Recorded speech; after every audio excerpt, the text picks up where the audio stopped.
हलाला का एकदम clear concept है कि किसी भी पति ने पत्नी को तीनों तलाक प्रोसेस के साथ 1 2 3 तीन तलाक के 3 प्रोसेस अगर हैं और तीनों प्रोसेस के साथ अगर दे दिया खुदा न खास्ता, तो तीनों तलाक जब वाक़ई हो जाएगा तो वो पति पत्नी के लिए और पत्नी पति के लिए बिल्कुल हराम हो जाएगा। खत्म खेल।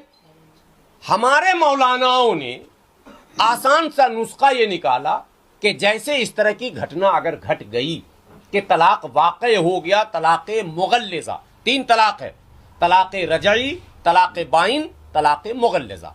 मुगल्लिज़ा के बाद कोई भी फिर गुंजाइश नहीं है इस्लाम में कि वो वापस उसकी ज़ौजियत में उसकी बीवी बनकर रह सके।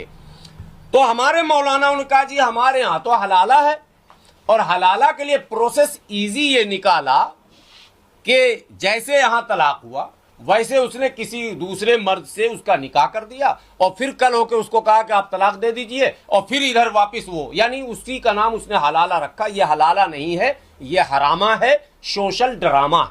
इस्लाम इसकी कहीं से भी इजाजत नहीं देता है। हलाला का प्रोसेस क्लियर समझ लीजिएगा। हलाला का प्रोसेस यह है कि अगर तलाक वाक़ई हो गया, लड़की अपने बाप के घर चली गई, मायके चली गई, लड़का अपने जगह पर है, दोनों की कहीं या दोनों में से किसी एक की कहीं या लड़की की कहीं शादी हो गई, उसके माँ बाप ने या उस लड़की ने, उस औरत ने खुद अपनी शादी कर ली, और by the way accidental case है ये जिसको हलाला कहते हैं, बाय दी वे उसका शौहर भी मर गया या उसके शौहर ने वापस वो दूसरे शौहर ने तलाक दे दिया। अब इस मर्द के मन में आया कि यार ये तो मेरी बीवी ही थी पहले, मैंने इसे तलाक दे दिया था, इसने दूसरी शादी कर ली, इसका शौहर भी मर गया या इसके शौहर ने तलाक दे दिया। वो औरत अब जायज़ है, हलाल है, उससे आप निकाह कर सकते हैं।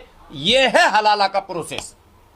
ये नहीं कि चट मगनी और पट बिया, अभी ये किया और उसमें, ये मौलानाओं ने पैसे कमाने के लिए किया, जिससे इस्लाम बदनाम हुआ और लोगों को बोलने का मौका मिला। तमाम मौलानाओं से जो थोड़े से पैसे की लालच में इस तरह के काम को करते हैं, उनसे गुजारिश है कि वो बाज आ जाएं, बिल्कुल बाज आ जाएं। एक बात